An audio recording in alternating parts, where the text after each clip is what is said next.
Jesus Christ used the 7 I am sayings to tell us, to make us understand who He is. And through the 7 I am sayings, He has been using different metaphorical things to explain us who He is. So the foundation of these 7 I ams should be understood, which I have already explained in the previous Sunday youth worship. So as Jesus was declaring His disciples who He is, He was telling His disciples in John chapter 8 verse 28 that He is the I am. That is, Jesus is the great I am. So to understand this great I am, we are now continuing with the series. So the great I am. Great I am is what we can understand is Jesus Christ was trying to parallel Himself with the incident happened in the Old Testament, where we can see in Exodus chapter 3 verse 14, God was speaking to Moses through burning bush, where Moses encountered God in the burning bush, and God commanded Moses to free his people from the slavery of Egyptians, from Pharaoh's slavery. So He was commanding Moses to go there. So Moses was hesitating to go because he was afraid. He was doubting himself, and also he was doubting the God, our Creator, our self-existent God. So he asked. First he was giving so many excuses. Finally, after all the excuses have been explained, again he was telling, if I go there, they will ask me, who has sent me? What shall I tell to them who has sent me? So God was telling in Exodus chapter 3 verse 14 to Moses, tell them that I am has sent you. I am. I am means I am God. So God is revealing His name to Moses, that He is I am, self-existing God. So Jesus Christ here in the New Testament, in the Gospel of John, we can see when He was discussing with His disciples, He was telling, He was declaring. Previously He was asking disciples, what do you think? What people are thinking about me, who am I? But later, in the later chapters, that is John chapter 8, Jesus Himself was declaring. Jesus Himself was declaring, I am He. The same He who was speaking to Moses. So I am He means I am God. Ego eimi. In Greek we can say ego eimi, as I have told you earlier. The New Testament was written in Greek language and the Old Testament was written in Hebrew language. So in Greek it is written as ego eimi, means I am. I am means Jesus is the great I am. I am in the sense I am God. So Jesus revealed and declared that He is God. And through these 7 I am sayings, Jesus was making them understand. So I'll read out all the 7 I am sayings again, and we have finished 3 of the 7 I am sayings. Now we will be continuing with the 4th I am saying. So the first one is I am the bread of life. Jesus was telling He is the bread of life. Life is for bread for the soul. So when we have Jesus in our lives, we have no fear of death, because we have life after death. So Jesus Christ is the only bread for our eternal life and salvation. And the second one is I am the light of the world. So Jesus Christ was revealing Himself through this metaphorical example that He is the light of the world. World here is in darkness. Darkness represents sin. So when we are in sin and we accept God as a Savior, He becomes our light. And also He makes us also His light to bring other people who are in darkness into light. So it's like we will be acting like moon, and our Jesus Christ will be the real light. And also we have observed in Revelation that in heaven there is no light, there is no night, so only day, because we have God there, God who is the real light, the source of light. So where there is God, there is no darkness. God himself is light. So when we have light in our hearts, in our lives, we will never be in darkness, darkness of sin. And in the same way, when we are in him, Jesus tells us, Jesus will make us his light to shine upon others, to bring many sinners out of the darkness of sin. That was the second 7 I am saying. And the third one, which we learned last week, I am the door for the sheep, from John chapter 10. So now fourth one, I am the good shepherd. So the sheep and shepherd illustration is all in the same John chapter 10. And let me read out the 5, 6, 7 quickly for you. I am the resurrection and the life. I am the way, the truth and the life. I am the true vine. So today we'll quickly have a look at I am the good shepherd. So last week we have learned John chapter 10 verses 1 to 10. The first part of the chapter was telling us about the sheep. How sheep will listen to their shepherd's voice, how they understand that their shepherd has come. So we also should listen to God's voice. When we can understand that Jesus is speaking to us, when we spend more time with him, like when we spend more time with our family people, like our mom, dad, our brothers and sisters, we can clearly understand, no matter where they are calling us from, we can recognize their voice without even looking at them. In the same way, if we spend more time with Lord Jesus Christ, we can understand his voice, and definitely he speaks to us.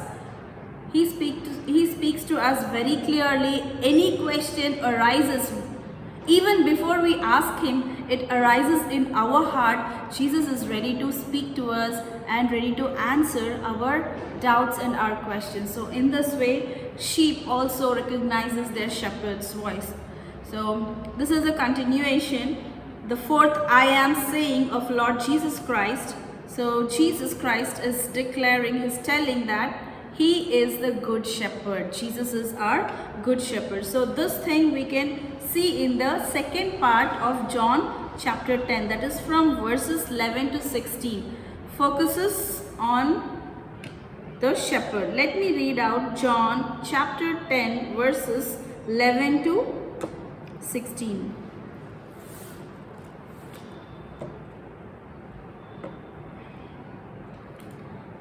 I am the good shepherd.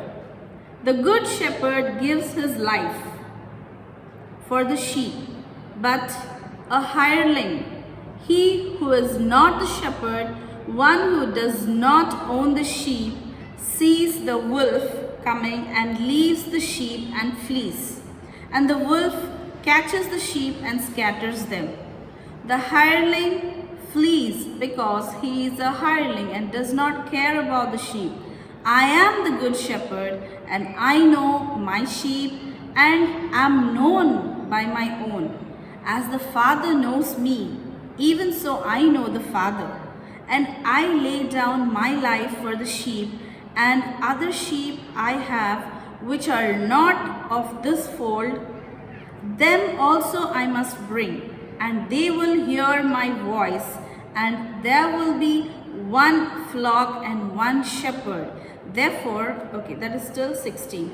So here Jesus Christ is telling that Jesus is the good shepherd and how he takes care of his sheep, and the difference between the shepherd and the hireling. How a hireling is very careless about the sheep, unlike the real shepherd. So in the Bible, we have been seeing the example of sheep many times. Why only these examples were taken? Because in those days, in the days of Jesus, there was no technology and there was nothing. Only the people can understand, which people were dependent upon or earning from, is from this agrarian society. So where farming, fishing, livestock were their daily life. So they never had technology, mobiles, laptops, computers. If in that generation all these things were available, Jesus might have taken the examples of these things. Like nowadays we are taking examples of these things. So that is the reason why people will understand when they take the example of what is happening around them. Like present generation, if we take the examples of AI always, they will understand very clearly. Any example if we want to tell, we can take the example of AI or anything, the current technology. In the same way, only sheep, farming, livestock, fishing, these were the examples taken by Jesus Christ so that the people will understand very clearly. So here, Jesus represents the shepherd and we represent the sheep. So sheep in the scripture, in the Bible, we can see many times. It's mentioned nearly hundreds of times in the scripture. So and the word shepherd also runs throughout the Bible. We can see it many times. Mostly we can see this words in this book of Psalms and also the Gospels, prophets, Gospels. So we have so many books in the Bible, so we can find the word sheep and shepherd. So God represents his people as sheep and God represents himself as shepherd. So what are sheep like? I have already told sheep will listen to their master's voice, but what are sheep like? What are these animals?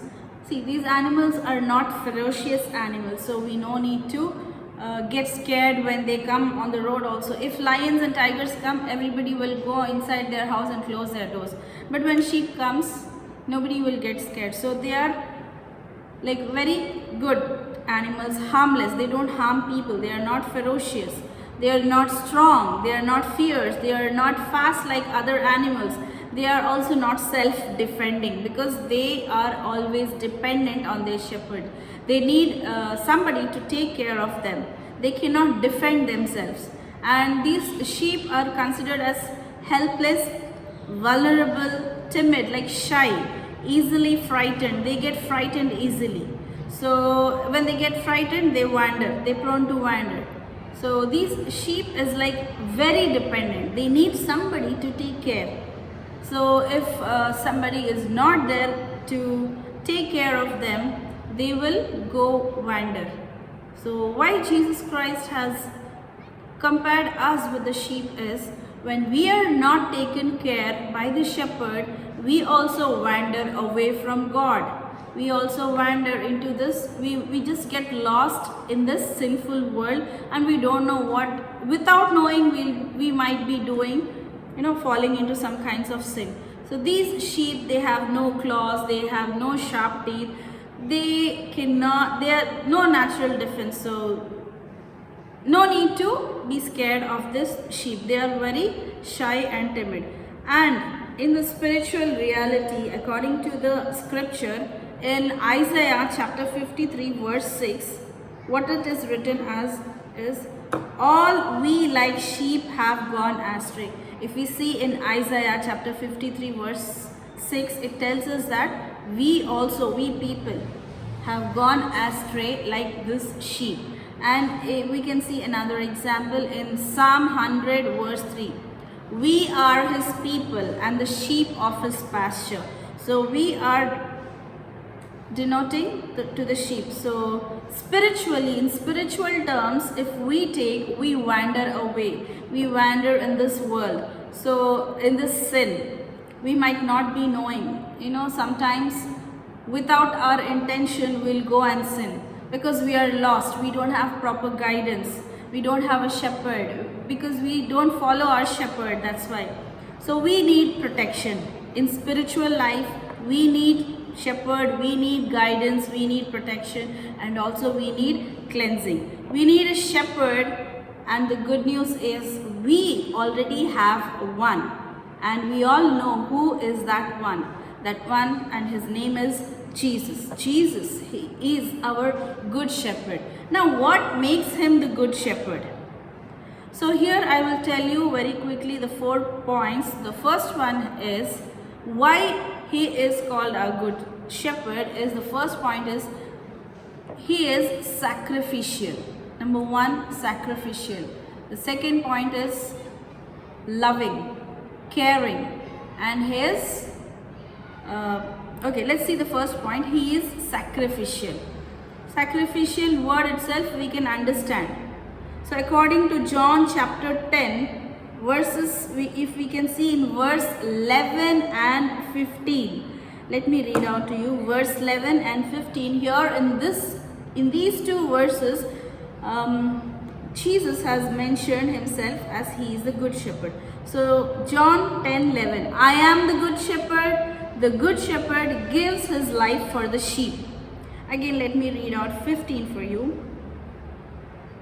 As the Father knows me, even so I know the Father, and I lay down my life for the sheep. What is the work of a shepherd? A shepherd is always ready to lay down his life for his sheep, never hesitates to sacrifice his own life for his sheep. So if we read here in John 10:11 and 15, we can see what does this mean. Sacrificial means Jesus Christ is our good shepherd, and good shepherd is always ready to lay, describing, illustrating to us that how he has, he is about to lay down his life. So we already know we are in the Lent days. Soon we are going to attend this Good Friday and Easter. So representing Jesus Christ has laid down, sacrificed his life for us. And this sacrificial, it is intentional. Nobody has the right to take the life of Jesus Christ. He intentionally by himself gave his life. Only he has the authority to give his life. It's not that anybody can take his life. So the death of Jesus Christ was intentional. And it was not an accidental, it was not forced by others, willingly given. Jesus Christ gave his life willingly.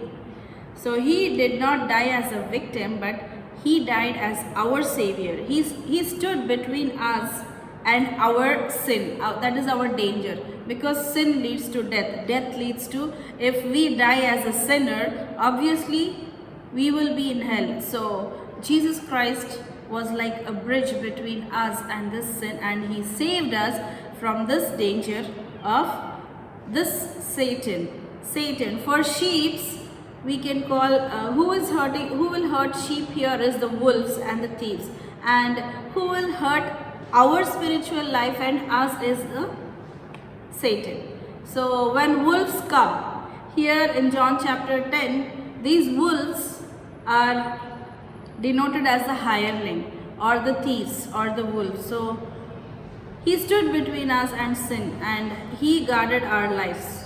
So as a sinner, we should be in sin. We should have, bear a lot of punishment from our own sins and from the ancestors' sins. So we have two types of sins that we can learn about sins later on. So Jesus Christ already died for our sins. He already took our places. That is the reason why we are not getting any punishments like in the olden days. Immediately they had punishment. But nowadays, Jesus is always forgiving us because he has laid down his life for us. He took our place. So when we read 2 Corinthians chapter 5 verse 21, he became sin for us and bore our punishment. So Jesus Christ has sacrificed his life for the sake of us because he loves us. Because we are a sheep. He loves us. He cares us. So that is the reason why Jesus Christ by himself voluntarily, wantedly, intentionally, he sacrificed his life. And in John chapter 10 verses 17 and 18, let me read out for you. No one took his life, he laid it down and he took it up again. So let me read out for you. John chapter 10 verses 17 and 18. Therefore my Father loves me because I lay down my life that I may take it again. So Jesus Christ has the authority over his life, and even he can take his life, sacrifice his life and also he can come back to the life. So he is our only true God. No one takes it from me. So nobody has the authority to take his life, but I lay it down of myself. I have power to lay it down, and I have power to take it again. This command I have received from my Father. So only Jesus Christ can lay down his life for us, and also he can come back to life. As we all know, he came back to life after 3 days. So his love is sacrificial. So our Jesus Christ, he is not weak. Many people will be commenting, oh, your Jesus Christ, why did he die? If he is a God, why he was not able to save himself? He is not weak. He died for us. This is his divine authority. That's all. That is already decided that we have to be saved, and we have to be saved. A pure, a righteous, a holy one has to give us life. So that is the sacrifice of our Lord Jesus Christ. So first point is sacrificial. Why Jesus Christ is a good shepherd? Because he is sacrificial. The second thing, why he is our good shepherd? Because the second point is he is loving. The first one is sacrificial and second one is loving. Our God is a loving God. See, sacrifice flows from love. If we don't love, nobody will sacrifice. We can take the best example of our parents, how much they love us. So when we can understand the love of our parents, imagine how much more our Jesus Christ loves us. So in John 15:13, if I read out for you, greater love has no one than this, than to lay down one's life for his friend. What is the meaning of John 15:13? Who is ready to lay down his life for his own people, for his friends, is considered as a greater love.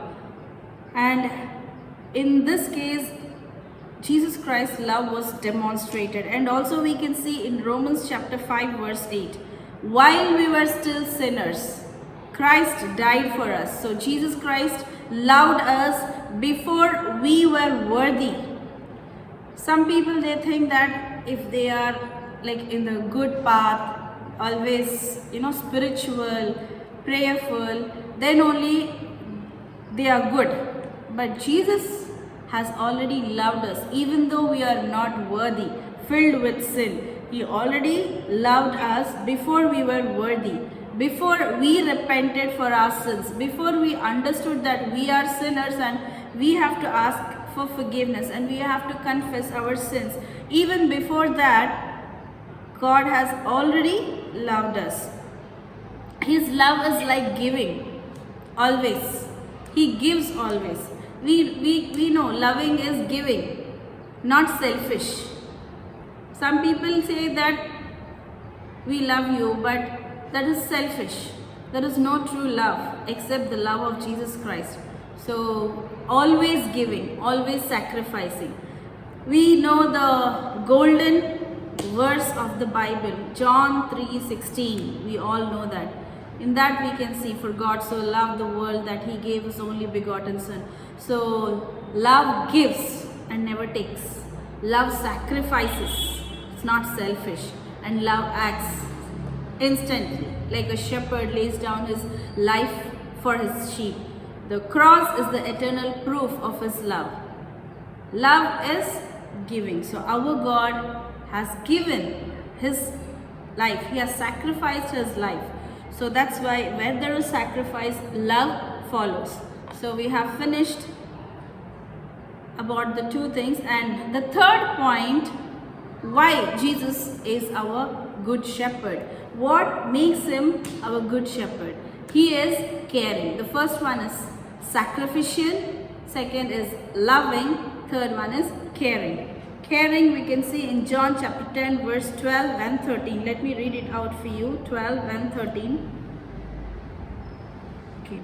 But a hireling he who is not the shepherd. Hireling means the one who is hired to take care of the sheep. who gets wages for working to take care of the sheep. So this is the meaning of hireling. So let me read out.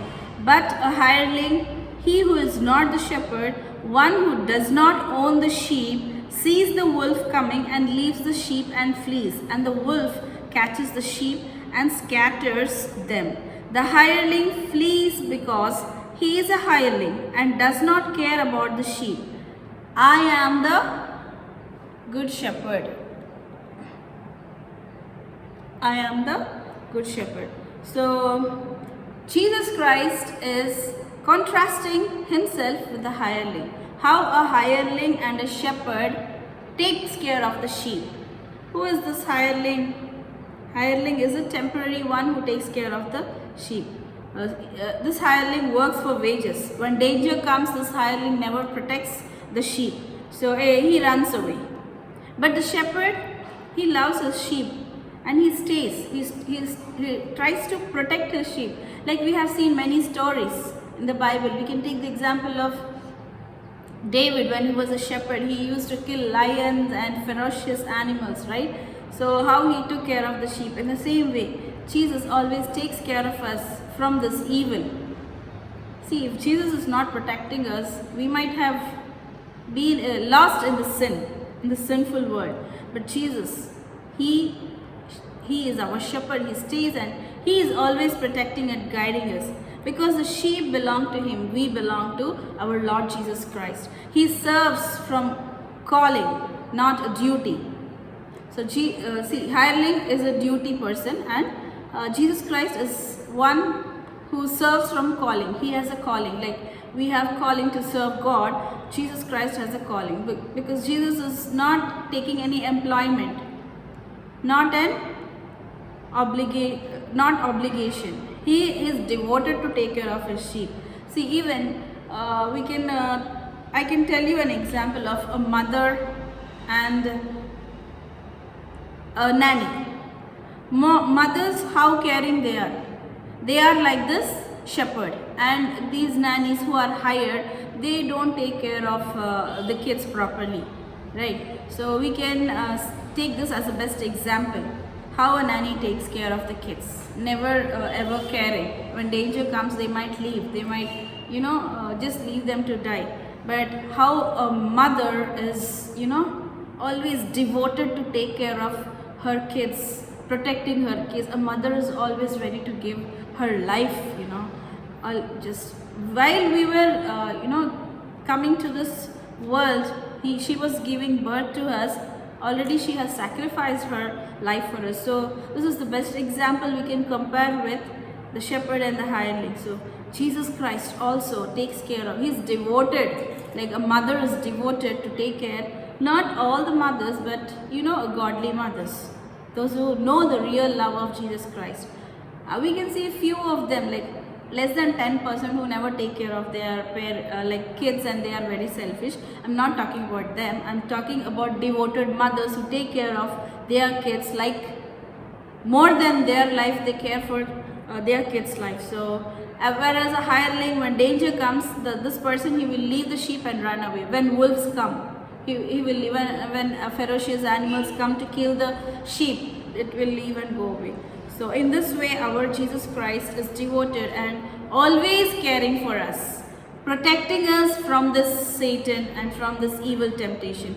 So He invites us to bring every burden. We can take every burden. We can see in 1 Peter chapter 5 verse 7, cast your burdens upon Him and He cares for you. Whatever burden we are having, whatever problem we are having, no need to worry about anything. If we keep on worrying, the problem will never be solved. But we have to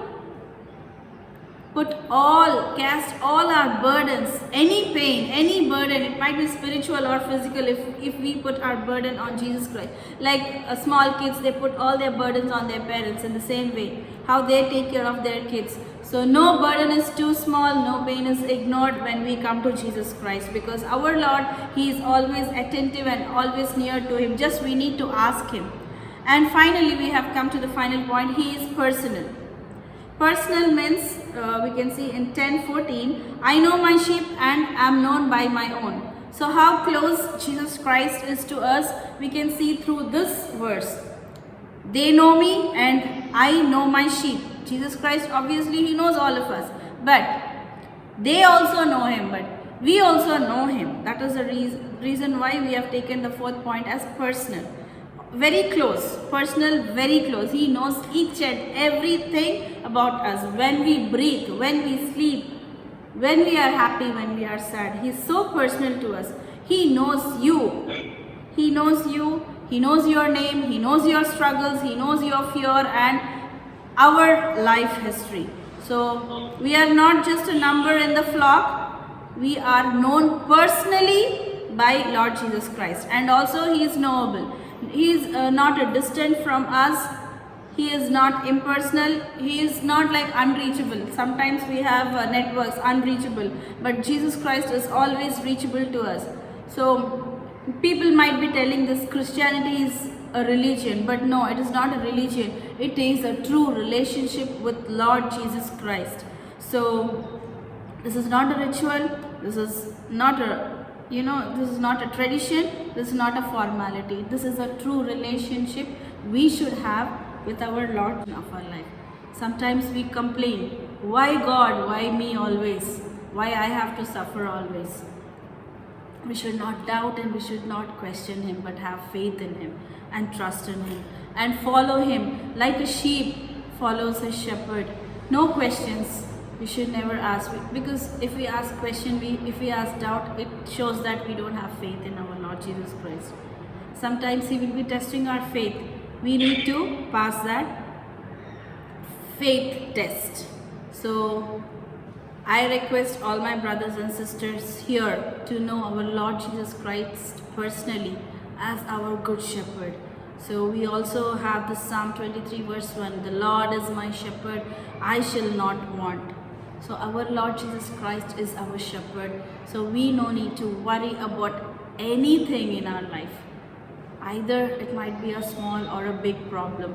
We have our God, and our God is the big God. He is bigger than our problems. Either it might be a small problem or a big problem. Let us close with a prayer. Our precious, loving Heavenly Father, Lord, we thank You and praise You, Lord Jesus. Lord, for being with us always, oh Lord Jesus. We never knew, we never understand, sometimes we never recognize and we never listen to Your voice, Lord, but still You are taking care of us, oh Lord Jesus. Lord, help us to be Your sheep always, in Your flock always, oh Lord Jesus, and listen to You, oh Lord, because You are our shepherd. When You are our shepherd, no evil can take us away from You, oh Lord. But help us, O Lord Jesus, to listen to You and walk in Your path. When we spend more time with You, O Lord, we will understand, O Lord. You will guide us in the right path, O Lord. I pray for all the United Good News Baptist Church youth brothers and sisters, O Lord Jesus. Lord, we have started this youth worship recently, O Lord, and You are with us, O Lord, every week without skipping, O Lord. We are continuing this youth worship, and in coming days, O Lord Jesus, help all the brothers and sisters to unite with us and worship You, O Lord. Help us, O Lord Jesus, to grow this youth fellowship, O Lord Jesus, not only online, O Lord Jesus, but let us have a offline worship in the church directly, O Lord Jesus. Have a youth fellowship, O Lord.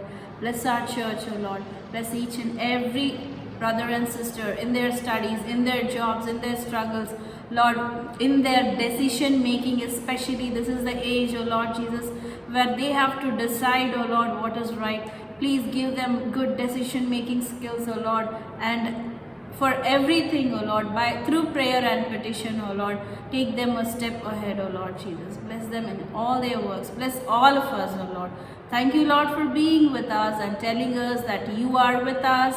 How You have sacrificed Your life for us, how You are loving and caring and being very personal to us, O Lord.